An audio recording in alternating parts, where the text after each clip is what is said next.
What's up everyone? John Rettinger from Techno Buffalo here with an unboxing of the mid-2011 refresh of the MacBook Air. This is the 11-inch model. It's got the upgraded Core i7 chip with 256 gigabytes of solid-state memory with 4 gigs of RAM and that newfangled Thunderbolt port. Let's go ahead and dig in.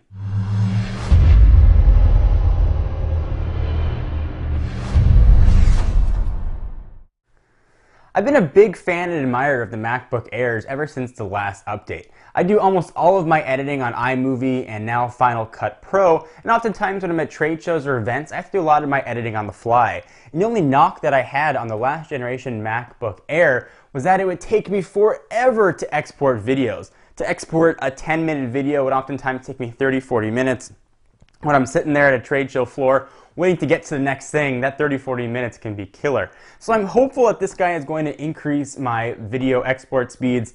I am very, very hopeful. So here is, fingers crossed, it's going to do it.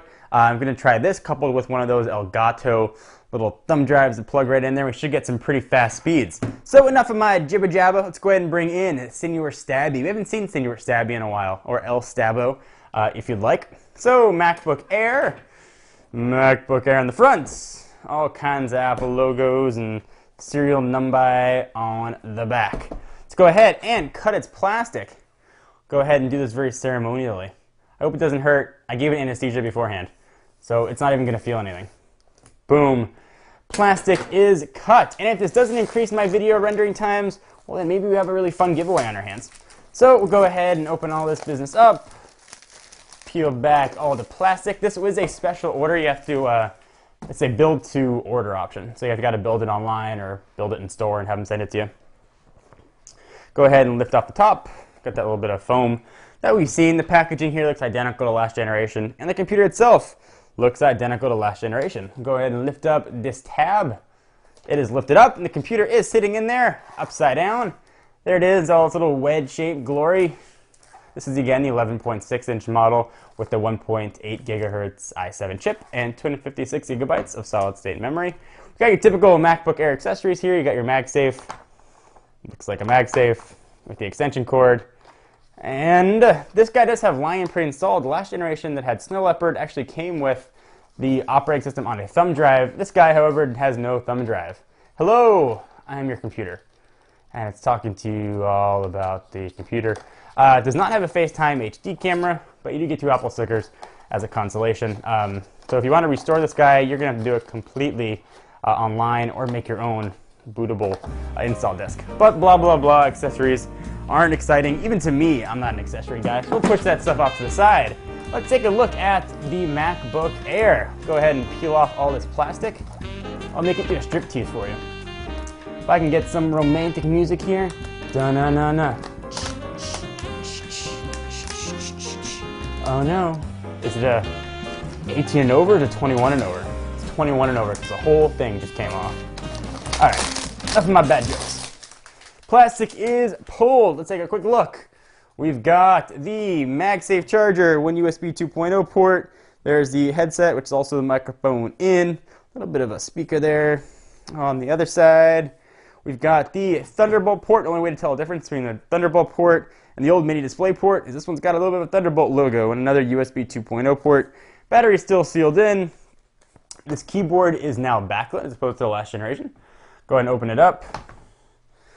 Boom, there it is. It's a keyboard and it's a monitor. Hooray! Let's go ahead and turn this guy on. Hey there. No, we'll go ahead and use the button. That's the proper way to turn a computer on. And we get the first little ding-dong. You can see me dancing. I don't think there's any sort of like startup language here or anything that's even exciting. You don't get any fun songs that come up here. I'll sing it for you though. You see, you can pretend that it's saying welcome, welcome, and all kinds of stuff. Hopefully it boots up. Looks like it's doing something. Fingers crossed. Every time I turn on a new computer or reinstall a hard drive, I'm always a bit skeptical that things are going to work. You never quite know.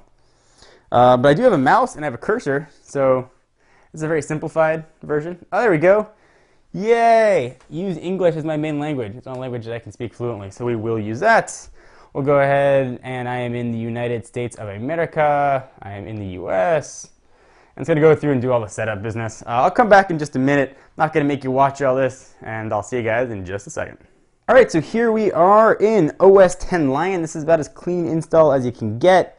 Let me know I've got evidently some apps to be uploaded, or updated rather. Let's go ahead to the start. Let's go about this Mac, and let's see what this Mac has in store. So there is the 1.8 gigahertz Intel Core i7, 4 gigs of RAM, and it's got the 256 gigabyte hard drive.